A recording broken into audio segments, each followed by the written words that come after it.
Oh my God, I just recorded this whole video and I realized my microphone didn't work. Oh my God, I need more coffee. All right, let's get going.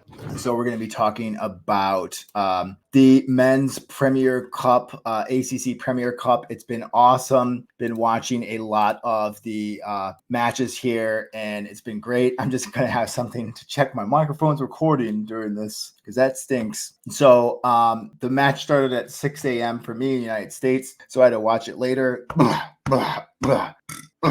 We're going to start with Nepal versus Malaysia, and then I'll give you some rundowns of the other games, okay? So the first match that I watched was Nepal versus Malaysia. This was Nepal's to win or lose, and it looked like at the start of the game, Nepal was going to lose it. They just didn't look like they had the fielding necessary to win this game.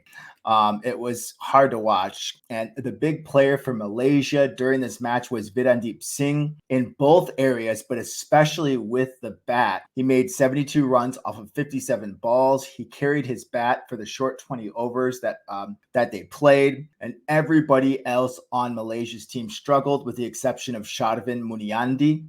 So that was very notable. Nepal's bowling started off very, very poorly with the pace bowlers, but eventually spinners found form later in the game. Overall, Nepal did not pick up a lot of wickets, but what saved them was their economy rate. They had good economy towards the end of the innings. They restricted Malaysia to a very low 143 runs, although it should have been like 115 or 120 runs, but Nepal let in a lot of boundaries that should have been stopped. So, I mean, you could have saved like easily 10, 20 runs that way.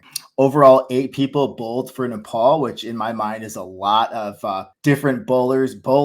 You only had 3 people who bowled the full 4 overs in the match, Dipendra Singh being one of them. And I mean, once he came into the game, he was an immediate game changer for Nepal. The spin bowling was on point. He only gave up 3 runs on his first 2 overs. And the 4 overs that he bowled in total, he only gave up 14 runs, notched 12 dot balls, and got 2 wickets total. So an amazing economy of 3.5 overall. He was just phenomenal, and he was definitely deserving of man of the match. He also did some on the batting side too, as we'll see. The second innings, Nepal had a clearly doable 144 runs to reach. And honestly, Nepal made it harder than it really had to be. Virandeep Singh for Malaysia was equally strong in the bowling side as well. Out of 4 overs for Nepal, he had 3 wickets. Out of four overs against Nepal, he had 3 wickets with an economy of 8.75. And so I would love to see this guy in a domestic competition. He is just spectacular. So multiple Nepal batters were in double-figure runs, but no one really stood out. Kushal Burtel and Mohammad Asif Sheikh got off to a very good start. We needed steady numbers from Rohit Paudel, and he delivered in it. Nothing special, but I mean, not terrible. He did what he needed to do.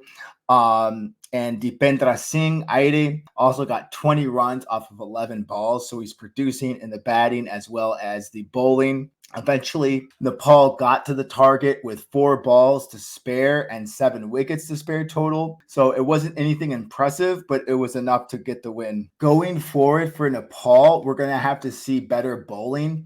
We're going to have to see better fielding, specifically better pace bowling and better fielding for Nepal. So kind of disappointed in Nepal, even though they got the win against Malaysia. They might face tougher competition, especially with Hong Kong and UAE in the future. So this type of performance will win today, but I don't think it's going to win carrying forward. If we look at some of the other games, first off for Malaysia. Yeah, Malaysia did great considering the circumstances. Obviously, they have a superstar on their hands with Virandeep Singh, but we'd like to see more from the other players. So I'm really, really, really interested in Malaysia going forward.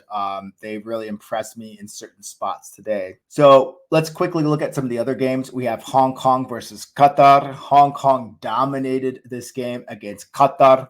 Nothing too surprising to me. Nizakat Khan and Barbar Hayat both notched half centuries for Hong Kong. On Qatar side, opening batter Saqlain Arshad scored an impressive 50 off of 34 balls, and captain Mohamed Tanvir scored a very economical 46 runs off of 21 balls, but everyone else struggled for Qatar. And Eshan Khan picked up 4 wickets for Hong Kong, so they were just too strong. Hong Kong won easily. United Arab Emirates also kind of won easily against Kuwait. Nothing surprising here. UAE chased down Kuwait's total of with 15 balls and 7 wickets to spare. Kuwait got to a good start during the power play, scoring 69 runs total.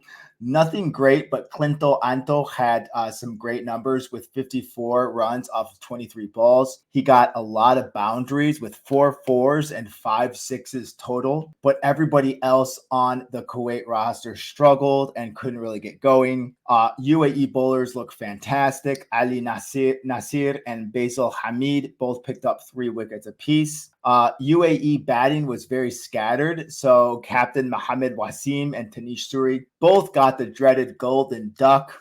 And it was basically second order batting Alishan Sharafu, who got 90 runs off of 48 balls, and Asif Khan with 74 runs off of 48 balls, who did almost the entire offense for United Arab Emirates. So who knows if this is going to be a problem moving forward or if it's just a one-time thing, but 2 of those batters did basically 95% of the offense for United Arab Emirates. And Kuwait were just not able to get these 2 guys out, and that cost them the game. Oman versus Bahrain was very, very close.